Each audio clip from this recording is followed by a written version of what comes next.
Hello, welcome to the Five-A-Side podcast. It's international break time. Welcome, Scotland squad. We have been sitting on this Scotland squad announcement for a little bit of a while now, but now's a perfect time to do it since there's nothing else has happened this week. So we can just dive straight into Scotland and we don't have to talk about anything else because nothing's happened. So without further ado, I'm here with Matthew Thompson. Hello, and to our international friends, hola. Ross Shore. Hello. Billy Kirkpatrick. Hello. And Craig Gregor. Evening. Evening. It's back. I'll run through quickly what the squad that was announced. And then we'll take it from there really. So the squad was announced just over a week ago now, I believe. And the squad that was announced was goalkeepers are David Marshall, Craig Gordon, and John McLaughlin. In defence, Andy Robertson, Kieran Tierney, Declan Gallagher, Scott McKenna, Stephen O'Donnell, Liam Palmer, Grant Hanley, Andrew Considine, Greg Taylor, and Jack Hendry.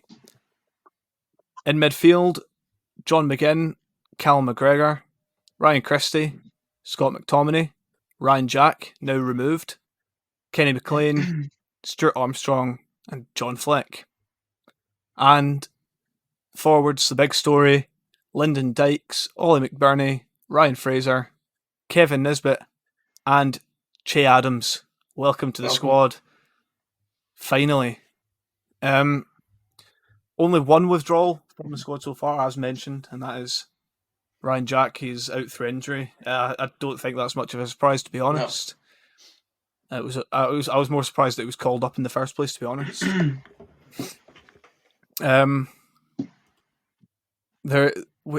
Craig's listed a bunch of players as well that haven't been called up, but looking through the list, to be honest, there's quite a few there that you'd think maybe deserve to be called up. If you're talking, what you saying? This list was based on the bookies' favourites to make not the favourites, but the list that the bookies had to make the Scotland squad for the Euros. There you go. A name on there in the midfielders, David Turnbull. He's on relatively good form at a shaky Celtic at the moment. Along with Ryan Gold, who's just been highlighted by someone else. Mm-hmm. He's also one that could have been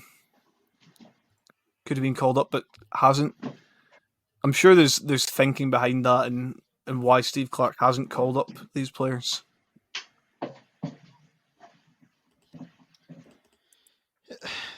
For me, the squad is. I get that Steve has wanted to place his trust in the players that got us qualified for the Euros, but there's a few names there that I feel maybe were more deserving of a place in this squad, based on current form and ability. I feel that I don't want us to get into a position where we're just picking names because these are the good guys that got us to the Euros in a one-off game.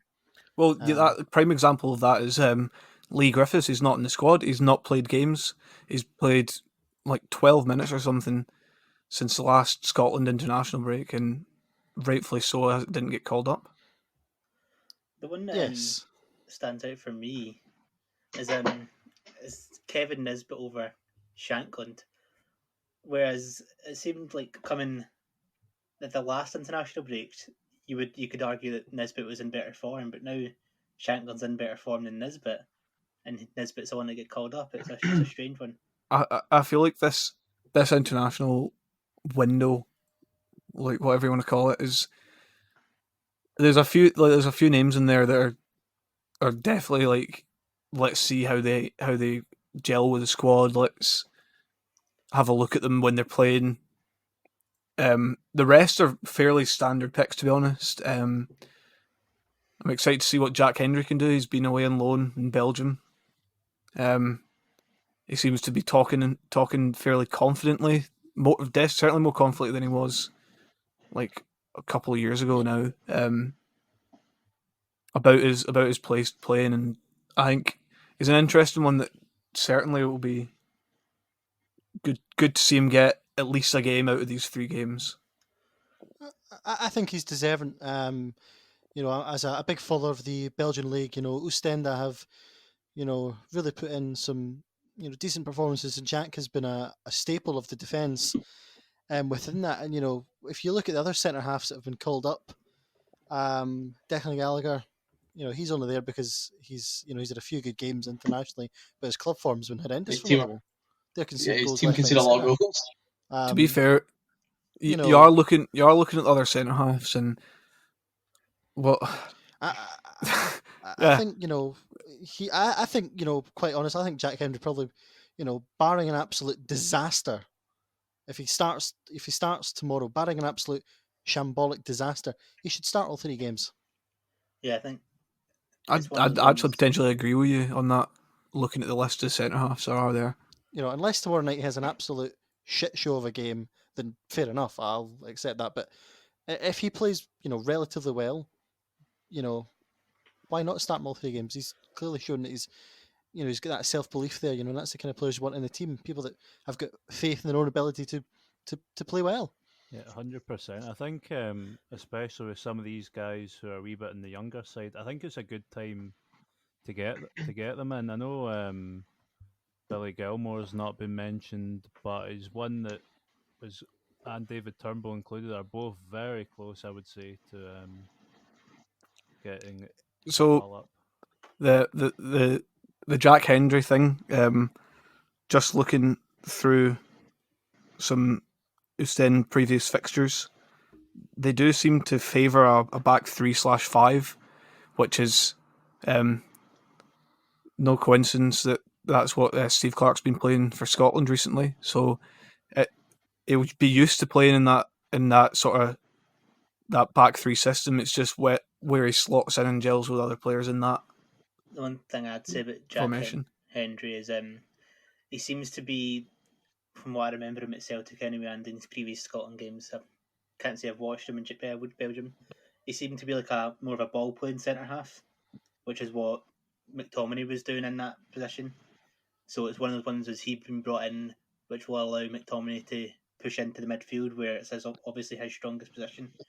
And I think that's where most people want him to play. Yeah, you want the best players. I think that's probably like 90% like exactly what's going to happen. To be honest, when you're looking at it, that McTominay has been he's hit some really good form for Man United. He's sort of become a rock in midfield for them, and he starts quite often now for them. And I feel like especially looking at other midfielders in there, I think he might be wasted if we're playing at centre half. Especially with Jack dropping out as well, it's opening a big gap. And with Ryan Jack dropped out, it gives McTominay to gives slide a position away to someone. I think for me as well, I think if you're going to play the back 5, I think you need probably out of the 3, you need 2 that are more your kind of ball stopping, ball winning centre halves, and then that third centre half is your ball playing and the one that starts the attacking phase from the back. And I think Scotland you're looking did a good job there, but for the games that he's played for Man United, he's been much better in that holding midfield position. Yeah. And I think he'd be a real asset to Scotland in that position. He's had 1 or 2 off games, but who doesn't?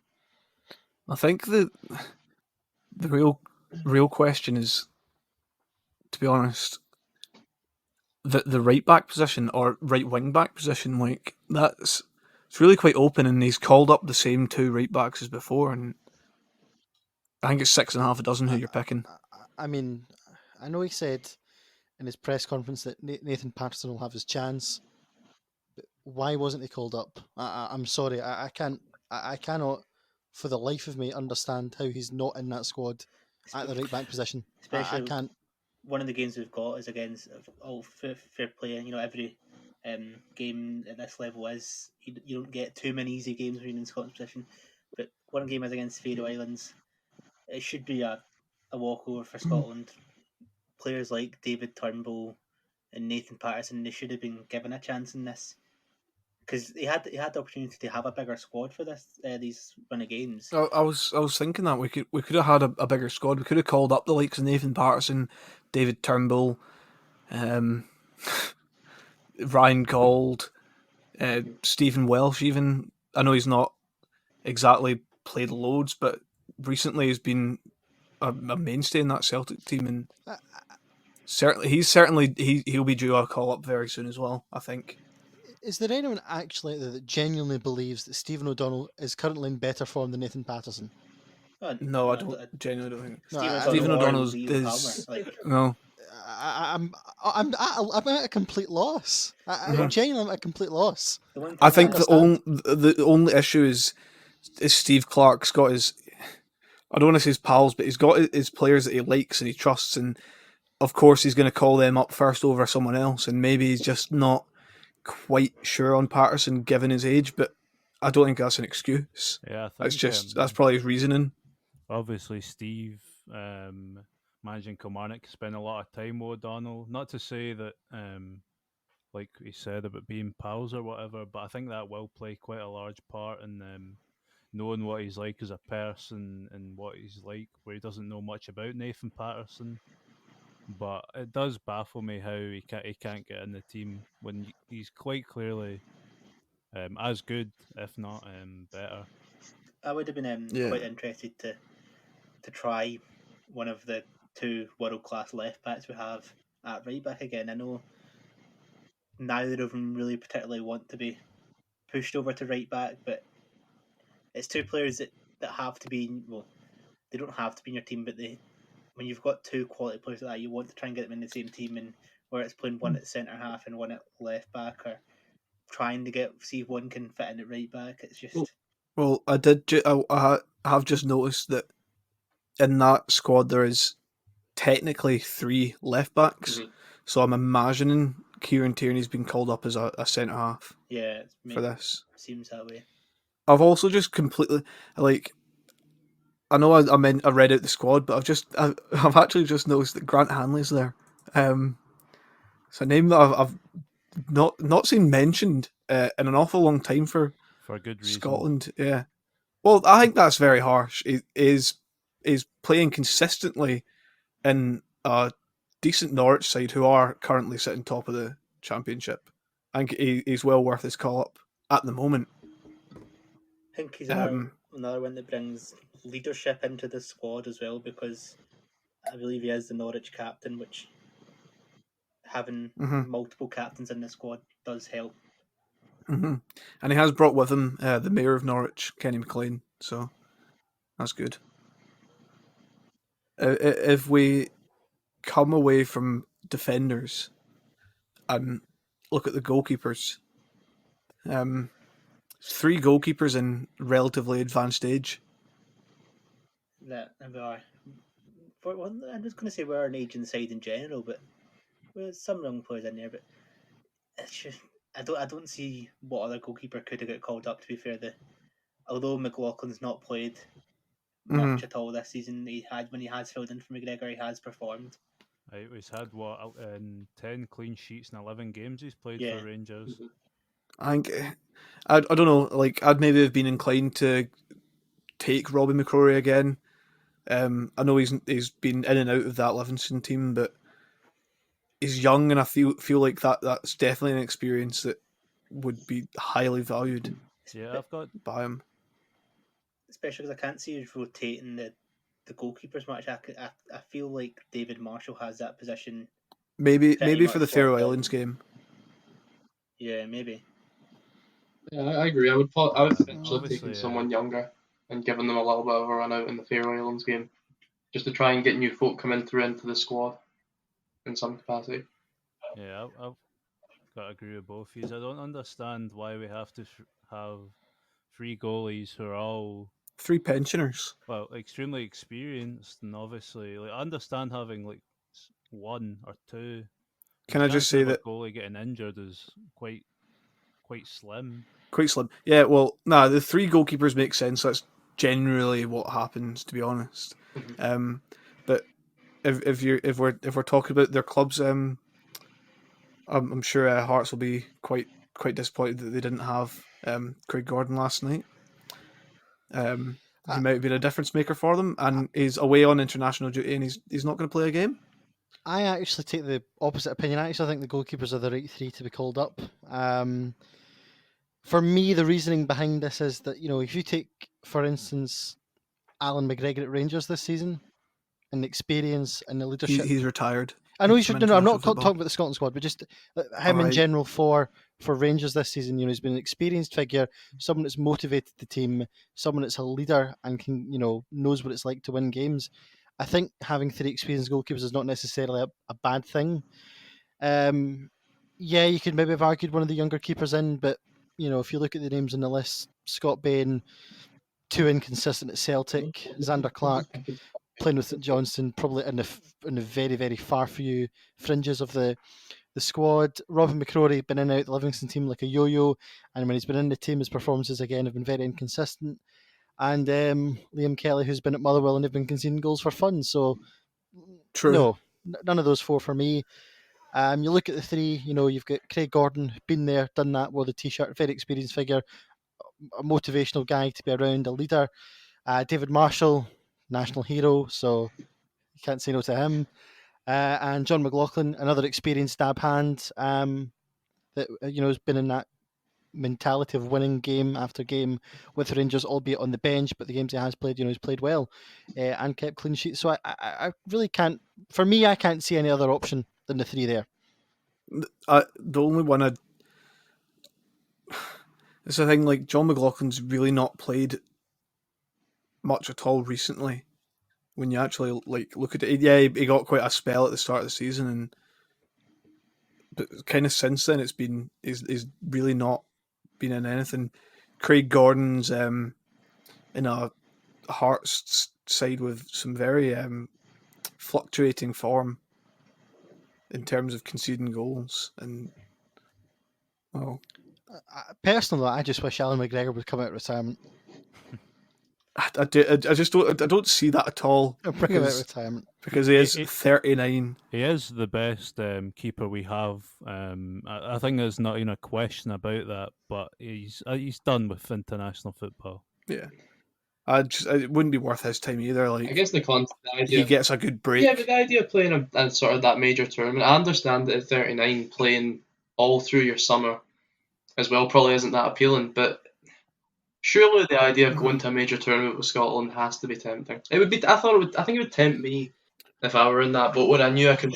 True, but look at Hungary though in the Euro 2016. Their keeper was 40.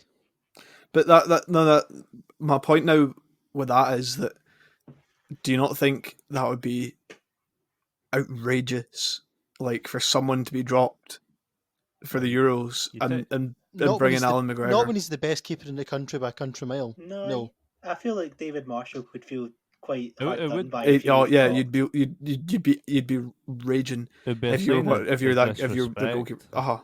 Yeah. But like, look at what David Marshall did for Scotland. He's been consistently good recently for Scotland, and if you were to just drop him now for Alan McGregor because of his club form, maybe not put Alan McGregor straight into the number 1 spot, but put him into the squad at least. Well, Marshall also hasn't played football in over a month.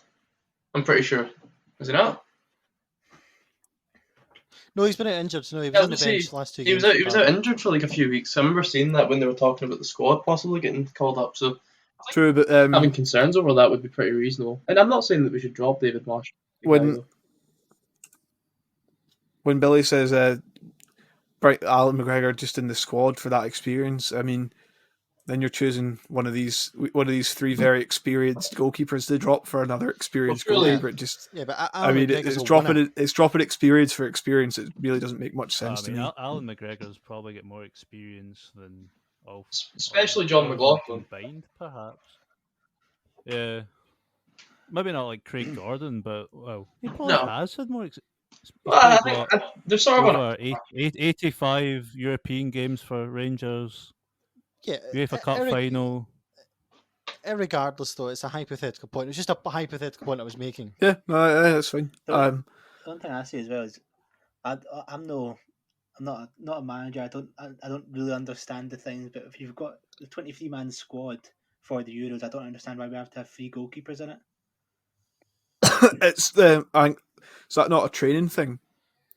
I don't know, but I was on like Because in my opinion, if 2 goalkeepers is plenty fine to I might be wrong, but I think that's a UEFA rule. I think that's actually just is it a rule? an actual rule. I Fair. might be wrong in that, but I think you have to have 3 goalkeepers in the I always squad. I always just players. assumed it was a training thing because quite often, or like / warm up thing, like because quite often at other like at clubs they've got 3 goalkeepers like in a match day squad, if you know what I mean, Yeah.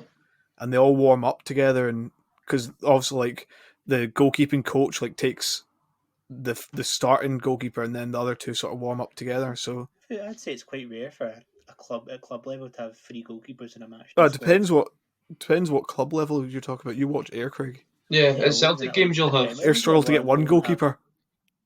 We have 2 goalies. Celtic have 3 goalies. On the bench. Not on the bench. I mean, Not actually in the matchday squad though, but they'll have 3 goalies. No, not on the bench. Call them up to the but squad. Like,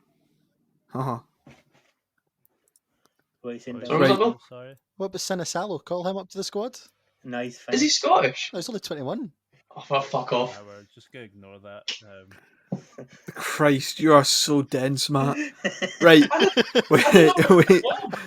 We've been a bit. I didn't even know he was No. You need to just go and sit down, Matt. Just take a minute. Okay. I didn't know. If I knew it was we've been a bit caught on, I didn't have a clue. We've been a bit backwards. We did defenders and goalkeepers, so we'll do forwards then midfielders. That's your coaches, just for the patter. So we don't know who the coaches are, so we can't tell you that. The greatest Shut coach up. ever to grace the Premier League, John Carver. Shh. No. We have the forwards. None of them score goals apart from new addition Che Adams. Kevin Nisbet scores goals. Kevin Nisbet scores goals for an average Hibs side. Occasionally, yes. I don't. Say it. I'm gonna say it. No. We'll start with Ryan Fraser. He's an easy one. I feel like he was a no-brainer to pick, but no. Yeah, I'm a bit confused. I understand there's other players that can play out wide and can play wing positions, but I mean,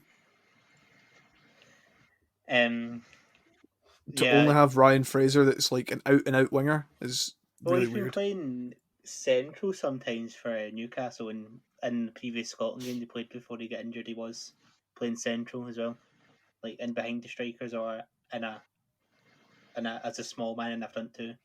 It'd have been difficult to call up James Forrest, obviously just coming back from injury. I feel like he would have perhaps merited a place, shouldn't it, if he didn't get injured. Obviously, that's been months upon months of his injury, and he's now starting to get the occasional game back for Celtic. Which I think it was without a doubt that James Forrest wasn't going to get into this squad, but certainly is one for the looking out for the Euros.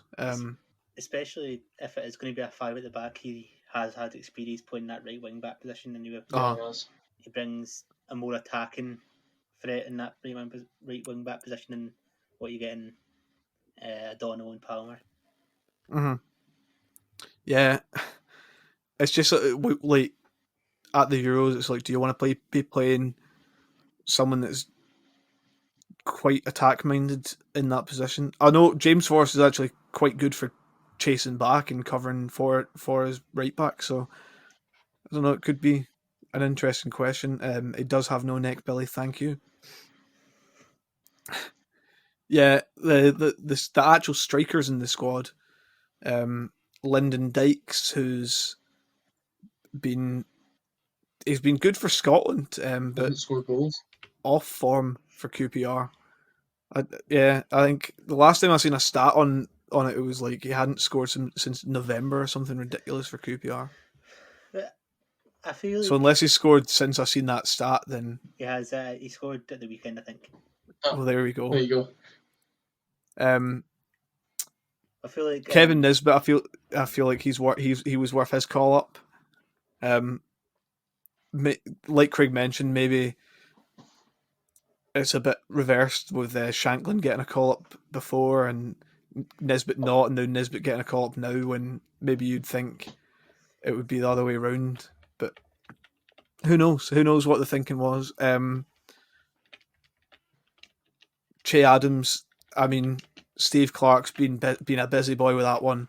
He's been on the phone, and he's been like, you know what? Just come play for Scotland. And Che Adams been like, all right, yeah. He said He's thought long and hard about the fact that he's not going to play for England. He said no, then we so. qualified for a major tournament, and then we got him. And he was like, yeah, you know what? But when he plays tomorrow night, there's no. No, going I want him to do well. When he was asked the first time, it was 4 years ago, 3 or 4 years ago now. He was still a young boy, and he decided to keep his options open because. Yeah, to be fair, I don't blame him for that. Where his career is going at that point, it's the right thing to do. And the elephant in the room, Ollie McBurney, bottom of the table, Sheffield United, doesn't score fucking goals.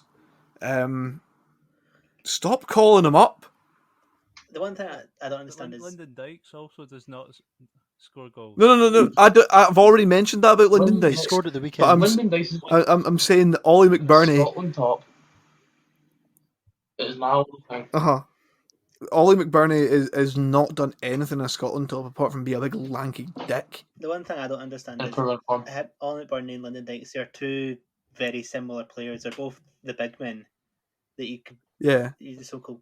So it doesn't make sense to have two. Then you'd be better off calling up the likes of Ollie Burke, who does actually give you that different option because he's got that pace where he can be like darting in behind. If you're gonna ask me, out of Lyndon Dykes and Ollie McBurney, which one I want to be playing that big man role, it's Lyndon Dykes, because from what I've seen in a Scotland top, he does it a lot better. Ollie McBurney in a Scotland top, whenever he's put it on, is just been woeful. And like, I don't know where people are like get confused. The amount of times that I've said that I don't like him in Folk It's just because he's a Rangers fan. No, it's because he's just not good. That doesn't help. It's in Ollie McBurney and Lyndon Dykes, although I said they're very similar players. Ollie McBurney, the way Scotland played didn't suit Ollie McBurney because he wanted the style of he wants the play to be around him. Whereas even though it didn't like Lyndon Dykes, he worked like hard into different positions, and he wasn't just a big man. And so they're completely different types of strikers in the sense that one's going to try run the channels and one's going to really put the pressure on. McBurney is probably just going to stand there and kind of want the ball to feet. Yeah, a lot. That genuinely, that's my like every time. When he was coming off the bench the last couple of international games, he's just sort of come on, stood about in the centre circle, asked for the ball, lost a header, fallen over, and then it's like we're getting attacked against, and he just kind of stands there wandering about, holding his fucking twiddling his thumbs. Like the last couple of international games, I think he's been performing a lot better than what he has. It was a bit better in one of them, I think. I thought he held the ball up quite well in a couple of the games, like when he came on just for like the last 5 minutes or so. He was shoehorned into a failing Alex McLeish team, and that like it was hard for someone to get their debut in that team and then still be liked as such, because it wasn't a good team. They weren't playing good football at all. They went to Kazakhstan and lost 3-0. True, but he's not exactly kicked on since then, has he? Whereas other players have. But then that's where you've got to like all that stuff might be in his mind, and things like that. So, but I hope he proves us wrong. I hope he comes off the bench, or I'm presuming he's not going to start tomorrow. But if he comes off the bench and scores, or if he even just performs well, or if it comes to Euros and he gets called up and he scores his hat-trick against England, I'm sure all things will be forgiven. It's just one that's actually baffling. Like, to be fair, we don't have a phenomenal selection of strikers to actually pick. It's the fact that he's a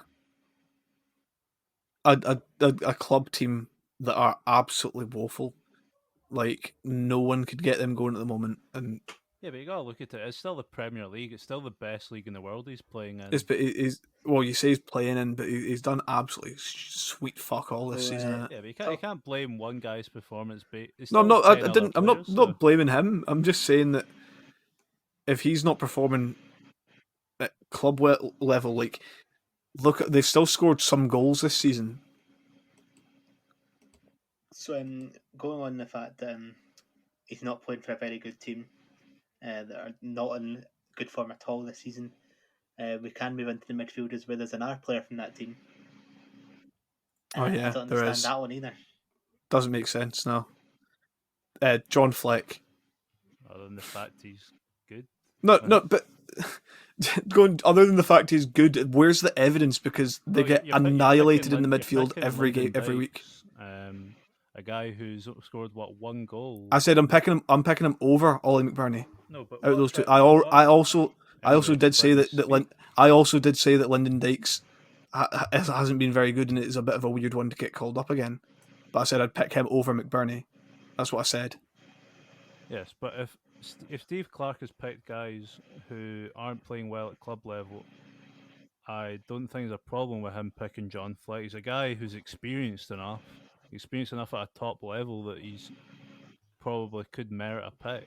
But I think him and David Turnbull are quite similar players, and I'd rather have David Turnbull in the team. Well, my only problem with David Turnbull is, and I know you guys are going to say, he has only played half a season. But we don't go on how much they've played the season. We go on how they've played recently. It's on form is why they get called up. Well, not in this Scotland team. It's not if we're picking McBurney and. But that's how they pick the national teams usually, is go on their recent form and he's played the whole season. We'll call him up. It's a mix of recent form. Sorry, finish, Craig. I was going to say it's a mix of recent form and international form as well. Like. Is the key thing to think of when picking a squad. I just want to ask Drew just one question. So you're asking for us to call up John McLaughlin and Nathan Patterson, but not David Turnbull, because David Turnbull hasn't played that many games? Yep. So my justification for that is midfield's a stack. The Rangers players, is that? Well, if you let me finish instead of talking over me, like an absolute dick like every week. The reason for it is because we're stacked in the midfield. We're not stacked at right back. We've got one average right back, and we've got probably Tierney, who is a good left back, but his natural position is left back. I agree with that. I agree with that as well.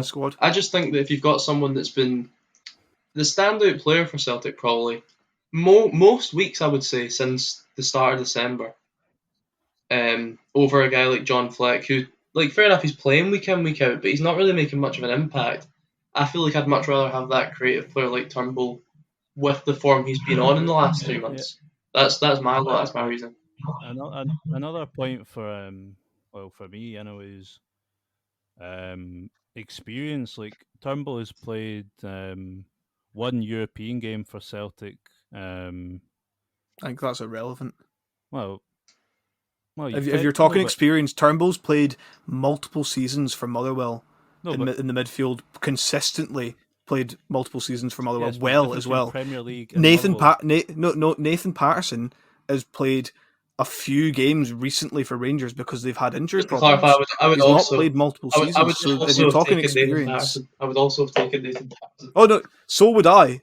But I'm just saying, if you're talking experience, if you're talking if you're talking experience, and I'll just go back to the Nathan Patterson thing. That's what that would be your point. Yes, but surely in a position that we're currently stacked in, there's no point bringing a guy who will not play.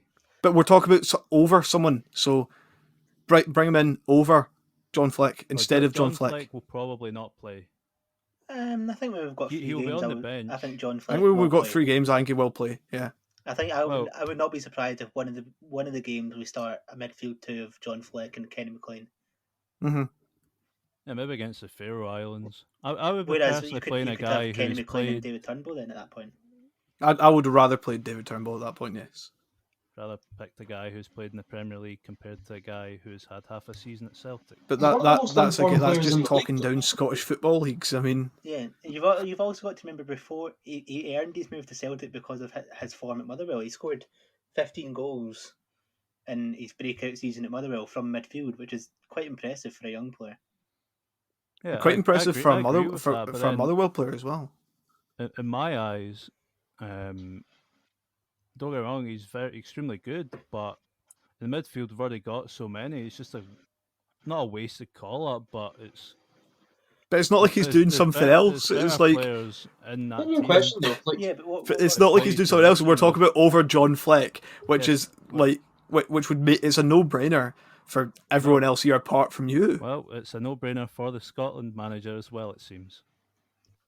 I think he's trying. He doesn't. I think he's made a mistake. I think what Steve Clarke is. He doesn't want to include too many youth players in and around this squad. He wants to try and build the squad and experience and try and build from that. But I do think going on ability, I think David Turnbull is a better player than Fleck. I think on this one he's Can I just say one thing? If we want to talk about how many games they've played, David Turnbull has played one more game than John Fleck this whole season. Oh well, there you go at that one. David Turnbull's played 27 games in all competitions, and John Fleck's played 26. Now you can check that. There's a quick count. Well, but elsewhere think that's enough. I just think though, with David Turnbull is better players in his position. I agree, and I think they've been called up though. And then it leaves you that choice between the two. Well, the other players that have been called up in midfield, we've got the likes of John McGinn, Callum McGregor, Ryan Christie, McTominay, whether he gets deployed at centre half or centre mid, Stuart Armstrong, Kenny McLean again. That's a decent Norwich side at the moment. They're doing bits, so I feel like a lot of these are justified from international form, club form. Well, John McGinn, he plays in the Premier League. He got called up because he plays for a decent Premier League team and plays well with them. He's got vast experience playing in the midfield, and I mean he's carried the Scotland team at points as well in certain games. Mm-hmm. I think experience is the whole point of why John Fleck did get called up over Turnbull. Always got to go back to John Fleck. That's what we're talking about. Talk about John McGinn. Move away from John Fleck, I say, and look at some of the names that maybe didn't get called up apart from David Turnbull. You've got Billy Gilmore, who I know that Tuchel said he says that Steve Clarke should call him up even though he's not playing, which I completely disagree on. I can't. Mm-hmm. But Billy Gilmore, since he came back from his injuries, not really. I don't know if he's played at all for Tuchel. The weekend, I think, do they not? I think he came off the bench the weekend. I think it was that managerial appointment for Chelsea was a bit of a blow to the stomach for Gilmore, to be honest. Is like Frank Lampard was very keen on playing like young players, and I'd actually it brought him into the squad quite often, and he was getting some good game time and playing well. And nothing against Tuchel, but I feel like he's not going to do the same. It's a results-driven business, though. So True. Frank Lampard wasn't getting results. Tuchel's come in, brought his own style, and seems to be getting the results. Yeah, doing very well. I don't think you can argue too much of the manager's plans with what he said regarding Gilmore. I mean, look at it from both sides. Yes, probably doesn't deserve to be in the squad if he's not playing, but by far he is our greatest youth prospect in a generation. So I think that's the flip side of the coin. Is he better than some of those midfielders in that squad? Yes, he is. But does he play enough? No, he doesn't. So it's a difficult balancing act. I think it's one of the ones as well where the way Tuchel talked about him as well, where he said it was his choice, it was Tuchel's choice not to send him on loan in January, because he feels like if he needs him, he would want to call on him. It seems like he's in possibly his future plans. Maybe when he gets a chance to build his own team next season, where he might be more involved with that. Who knows? Yeah, I hope he gets the chance. He's also a very good player. It's just you can't call up a guy that doesn't play, unfortunately, especially right now. One obviously mentioned earlier was Ryan Gold. Do you think he warranted a call up? Yes. No. It's a tough one. No. For me, no. And I don't think. You look at the other midfielders that he's called up. Does he offer something different? Yes. Is he as good a level? No. So no. That's my thoughts on it. It's interesting. Jura said that Ryan Gold deserves a call up, even though we're stacked in midfield, but he doesn't want Turnbull. That was the interesting thing. He keeps contradicting himself. No, but Ryan Gold is playing obviously in Portugal. He's been probably one of the standout players in that league. I don't see why he couldn't get called up. I think he's been a standout player in that league to us because we're Scottish and we see quite a lot of stuff about Scottish players. What we're saying about both the players, 7 goals and 4 assists in 23 games this season is not bad for a guy that's had to play left mid, centre forwards, centre mid, cam. He's been all over the shop.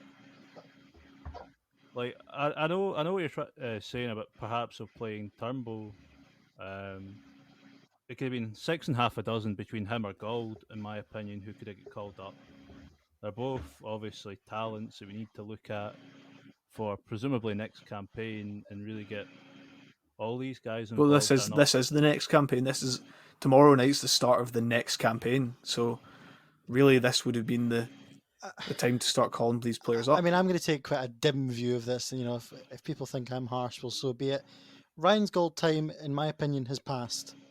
He was the golden boy for a period of time. It's gone. It's gone. It went 25. To waste.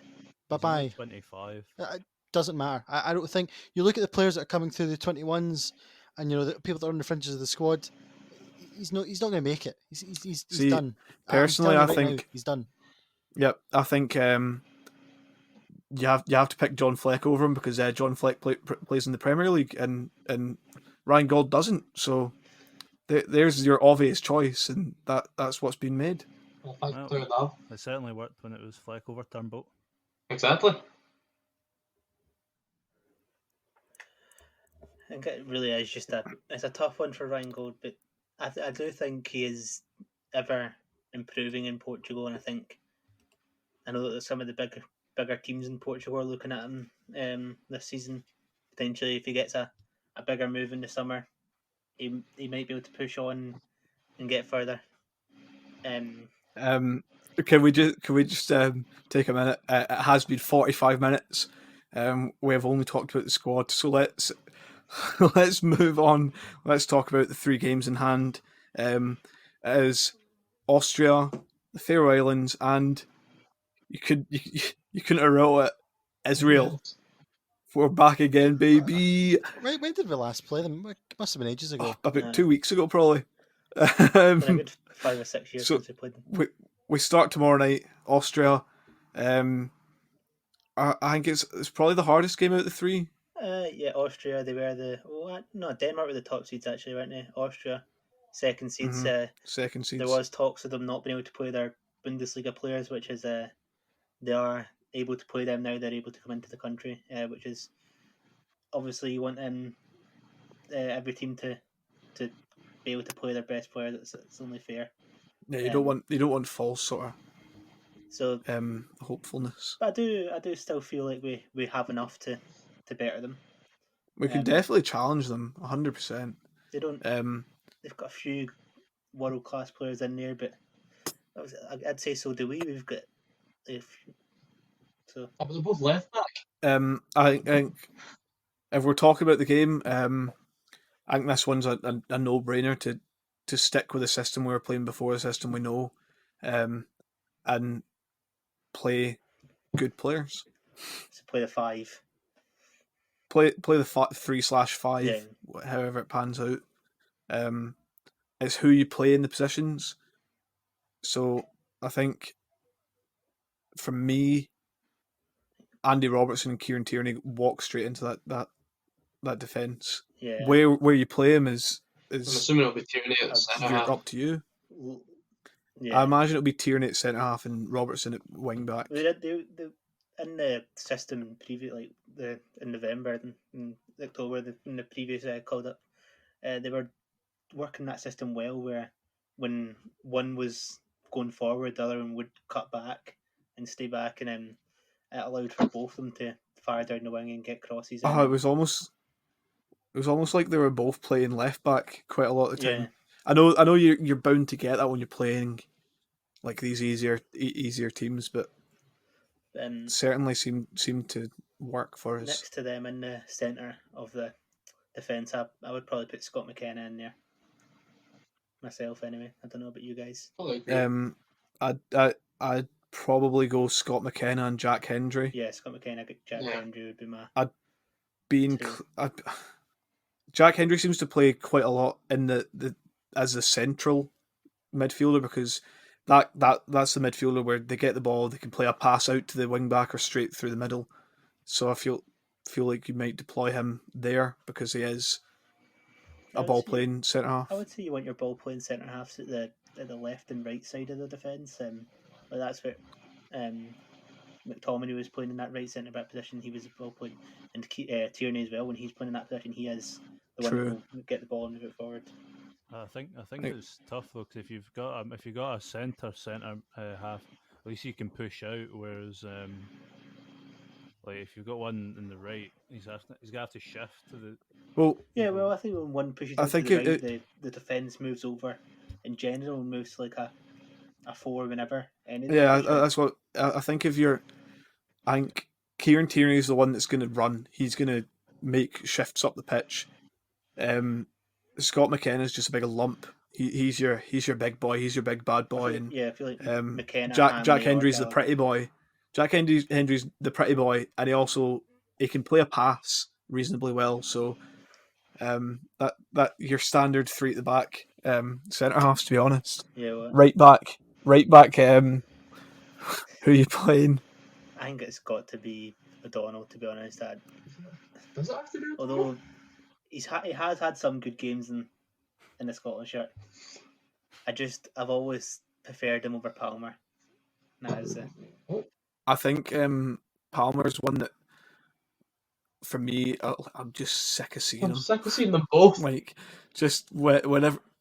That's true, but out of the two, I'd agree with Craig. I'd be playing O'Donnell. I think he offers a bit more. I think it's like picking which bloke steals your wife. To be honest, I think it's a horrible choice. True, but I think I think that O'Donnell offers a bit more. It's a shame we don't have a right back who's capable of playing. We've been there. We'll talk about the games. Season. Only played half a season, unfortunately, so he doesn't get in my squad. He's had European experience, unlike some. In midfield. With the absence of Ryan. Could you shut the fuck up? We've talked about this about 8 times. No, Jeez. Never spoke about in midfield. In fucking midfield. In place of Ryan Jack. I think midfield's a fucking absolute bitch to choose from these players, by the way. I feel like Scott McTominay, I think McTominay, McGregor, and then probably if you're talking your best, I think it's Christine McGinn. That's Christine McGinn, but Armstrong has also had a very good season. That's the thing. It has, yeah. Again, it's a tough choice, and I wouldn't want to be the manager, but that's McTominay, McGregor, and then in front of them, you've basically a toss up between Armstrong, Christian McGinn. I'm sure they will all get a run out at some point over the week. I'd hate to be Steve Clark. It's always good when you've got that competition between places, and it's not like the right back where it's competition between two players that you maybe not so good, but it's like striker players that you want to see all three of those players playing. But obviously, with the balance of the team, you can't. I can't wait. I think for me, it's got. Shots. I think, yeah. Well, if we're playing that system, I think it's going to be Scott McTominay and McGregor sort of next to each other, and then I've said recently that Ryan Christie's not a 10, so John McGinn's got to start at that sort of attacking midfield position for me. Yeah, I've got to agree with you about that. I would say when McGinn's been playing, I know McGinn played a lot deeper in Aston Villa, but like you could have like not the having an out and out 10, but having McGregor, McTominay, and McGinn in the middle, because they are all workhorses. All three of them will go up and down that pitch, like, and do what they need to do in both boxes. Yeah, it's just anything to avoid Ryan Christie at number 10 or in behind strikers, or just it's been what he's been doing at Celtic recently as well. He's been playing. Do not let him shoot sort of that. Exactly, recently he has been playing a bit deeper. David Turnbull's been playing like 10, and all he's been allowed to do is pass the ball. He's not been good, like pick it up at the edge of the box and hit a stupid shot. He does have 2.7% shots on target this season. I don't think he's ever been a good shooter. I think he's always been a fantastic passer. But can't be too harsh on the guy, because you've got to remember that it was his goal that that got us here. I mean, he has like, scored. He's the one that scored against. Yeah, he scores goals occasionally. Goals for Scotland. But he's not starting for me. And then I'd probably be playing two strikers. Well, you either play two strikers or you play one striker with two in behind. I would say, like. But Che Adams, when he plays with another striker alongside him. Yeah. Lyndon Dykes is looked quite comfortable with another striker beside him for Scotland. Che Adams, he never usually plays like that big man, small man striker, because he plays alongside Danny Ings. I think it's two runners. They seem to be kind of similar. Very similar. Yeah, it's two runners. I think it would be an interesting one to see, but so it would be one where maybe Che Adams and Nisbet could work well together, because it feels maybe it's similar to Hibs' setup, is it not? I think for this first game, Yeah. For this first game, I don't think you want to go for the two new guys. I think. Yeah. I think I want to start Che Adams because, well, we've all seen what he can do. He plays in the Premier League. He scores goals in the Premier League. He's been good this season, and I think it's a toss up for the other position. But I think I'm starting Lyndon Dykes. Out of all them, to be honest. Yeah, I'd probably agree with you. But Che Adams, he's not exactly small either, so you could do the big man, small man with him and the likes of Fraser. But you've also got the like you just said, you've got the option to play McTominay, McGregor, and then McTominay, McGregor, and then McGinn and Christie, and then Che Adams like as a solo striker with those two behind him, which would also be a viable option for us to play. Yeah, or Armstrong instead of McGinn or Christie, because obviously true. Yes, Southampton connection as well would come through. If we're talking about a different system, we're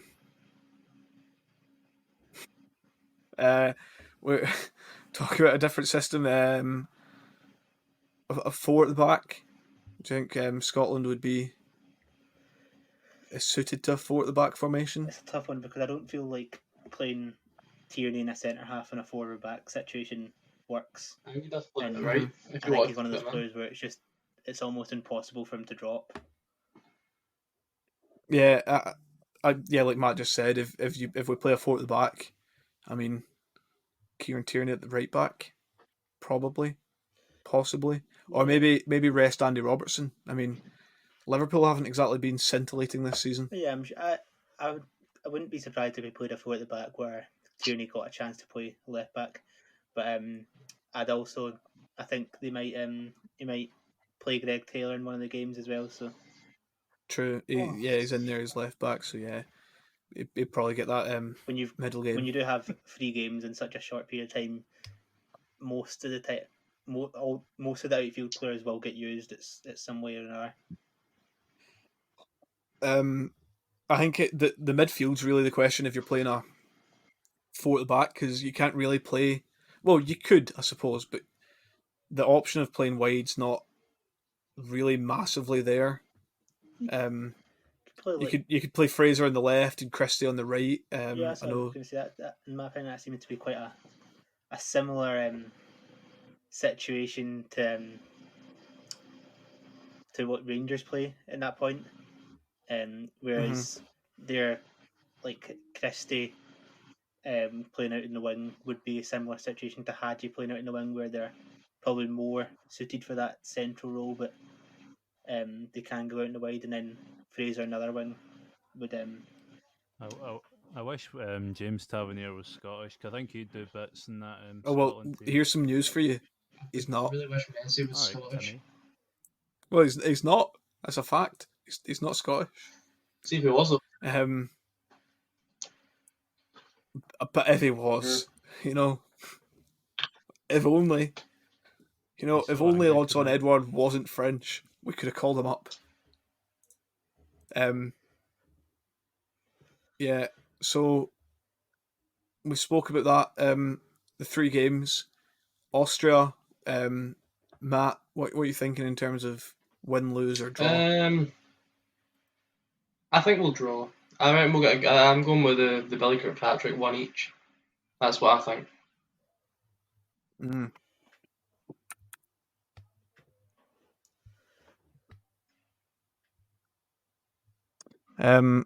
Craig, Jink will win, lose, or draw? I feel like we always do start campaigns well. It always seems like we start campaigns well anyway, so I'm going to go for a win. A win. Bill?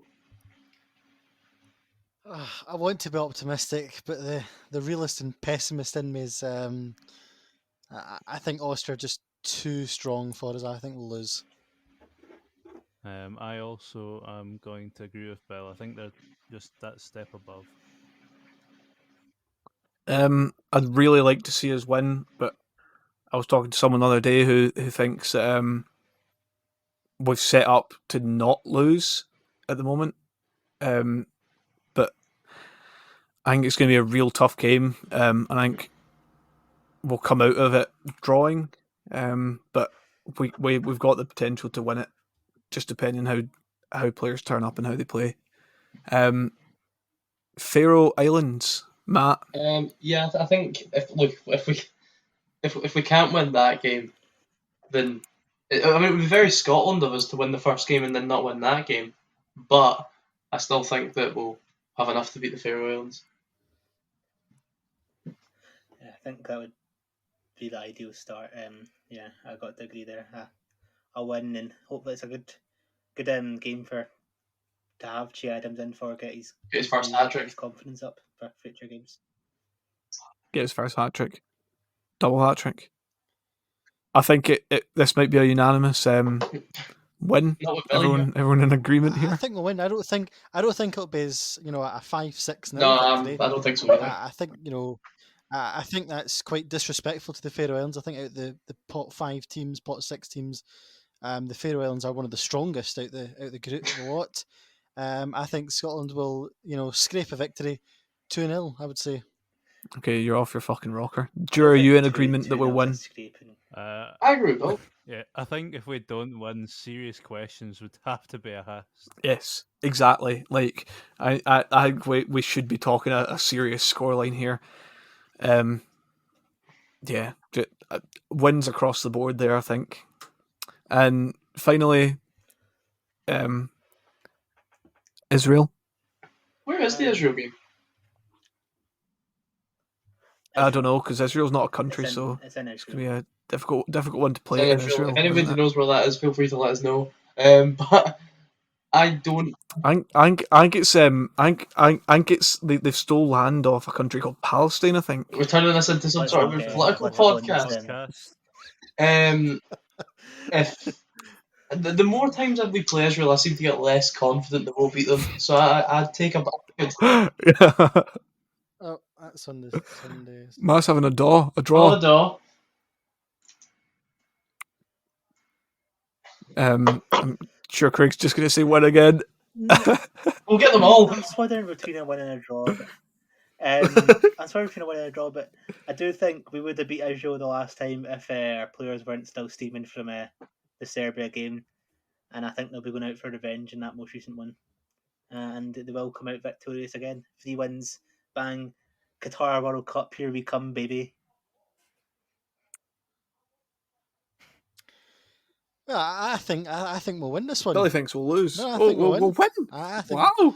Yeah, I think this is the game that I think Israel are I think the third game will be, the players have bonded well together. I think confidence should be high.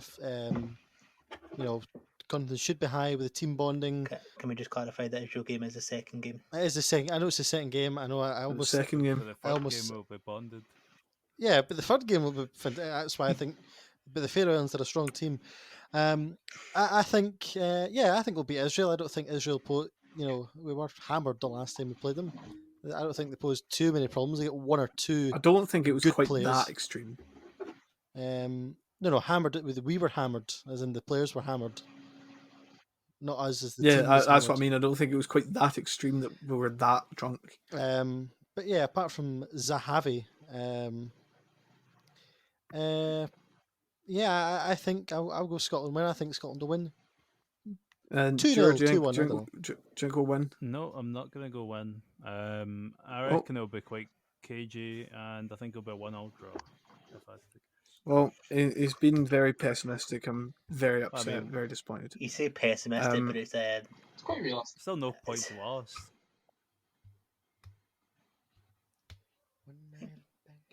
You said we'd lose against Austria. Yeah, no points lost for their Israel game. All right, I thought you meant out over the 3 games. Points lost.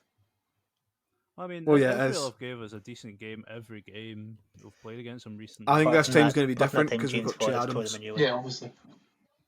So, yeah, I think we'll win that game. I think we have to win that game. To put some respect on our names. That's Scotland covered. So we'll jump back in time. The land time forgot. The Scottish Cup was back last night, and boy, was it a good one. Congratulations to Craig for fucking hacking the predictions. You're welcome. Fucking what? Yeah, we all know it's the cup. It doesn't count. 31. Yeah, that's true. We should have had a separate spreadsheet for the cup. To be fair, for the predictions, 31 points in that. Billy with 23. He's celebrating that one quite. I was celebrating a goal in one of the qualifying. Jur games. with 19. Matt with 17, and me with 10. Maybe next time I won't push the boat out so far. But yeah, the shock result, the cup set. I know Hearts did manage to get a goal. That was quite of an upset. Well, yes, the massive upset was the fact that Hearts scored through a centre half. But Hearts lost 2-1 to Brora Rangers, who are like, 4 leagues below them or something? Brora Rangers, man, honestly. I mean, Rangers teams we'll just win this season. We'll just take this moment to say, ha to Hearts. Now, if you're a Hearts fan listening, I'm sure you can understand that it's just funny. That's funny. To everyone in Scottish football. If you're a Hearts fan and you don't laugh, you're just going to have to cry yourself to sleep. So that's the only option. I mean, if you're a Hearts fan and you're not laughing at the state of that club right now, then I mean, what are you doing? I have 2 things to say on the results. Number one, Brora internally were not surprised by the beating of Hearts. They seemed quite confident, and they were confident they were going to win, and they've proved themselves right. My second point is that I think we as a podcast, or those that disagreed with my good friend Craig Rigger, we owe him an apology. Several weeks ago, he said that Hearts were a bang average team, and Sorry, no, I agreed with Craig on that. I disagreed. agreed with Craig on that. I disagreed, and I'll admit I got it wrong. I got it wrong, and you know what, Craig? I think we owe an apology to the only person that predicted this. No, Matt, you don't get anything, okay? Go to sleep. My point is that I disagreed with Craig that Hearts are a bang average team. I got it wrong. They are nothing more than bang average. They're not even bang average at the moment. Yeah, well, a bang average manager. Well, that was hilarious. I don't think, yeah. There's not really much else to say. I mean, I was shocked, but at the same time, like, it's just funny. They also cost me my bet. So you should be betting on Hearts. Along with Annan and Peterhead. You should not be betting on Hearts at any point. Matt, it was Hearts against Brora Rangers. They should have won it. I said 1-0. Just quickly, before we end, we will talk about. He's shown us a 0-0 there. We will just. There is domestic football at the weekend. There's 5 championship games. Quickly the predictions before we leave. Hearts, Queen of the South, Craig. Well, I think it'll be more misery for Robbie and the boys. And I'm going to go 6-0 Queen of the South. 1-0 Queen of the South. 6-0 Queen of the South. Locked in. Billo. Oh, fuck, Billy. Again. I'm going to go for my traditional pick of a score draw. 1-1. The Muir, Sure, you're next. Sure. Yeah, I know. I thought it was Matt. Sorry for that. I'm gonna say 1-0 for Hearts. I also like. Matt, is I do think Hearts will bounce back and win. So I'm gonna go 2-0 Hearts. Yeah. Yeah, I think. Well, they have to. If they don't, then they should just fold the entire football club. So 3-1 to Hearts. We'll look forward to 5 o'clock on Saturday when Heart of Midlothian fold and no longer exist. We all look forward to it. Inverness or both. I think Inverness they've actually managed to start winning some games. So well done. I think they will continue that. I think it's going to be 2-1 to Inverness. Bill. I'm going to go for score draw 1-1. Of course. Sure. I'm going to say 1-0 to Inverness. I'm going to join my colleague Bill with a one each draw. Oh, yes, that's 5 points. Mm-hmm. I think. Billy's the closest to me at the table, so hold on. Or both are gonna nick this one 1-0. Alloa Ayr. How many 0 to Alloa, guys? Hopkin ball. Here we go. 4-0 Ayr. Hopkins balls. That's a bit of a weird thing to want to see, mate. Bill, 1 each. No, I'm going to go for Alloa Athletic 1, Ayr United 5. Fucking. Score draw. It's not going to be. I'm going to say Ayr will win 2-1. 1-0 Ayr. Matt, score draw. 1-0 Ayr. Okay, well, I'll give you the score draw in this game. Who each? Wraith Morton. Morton, they played a tough 120 minutes against Dunfermline there. I think they'll come into this game quite leggy. And I'll see Wraith win 2-0. I'm going to go for score draw 1-1. Yep, of course you are. I'm going to say Wraith will win 2-0. Wraith 2-1. Oops. Yep, I've also put down 2-1 for Wraith, and I put it down before Matt said it, so we're on the same wavelength. Just in case he says that I'm copying him. And finally, Dundee Dunfermline. The D Derby. 1-0. I'll go for 1-0 Dunfermline. Ooh, I'm cheeky. going to say 4-2 to Dundee. This is a 1-0.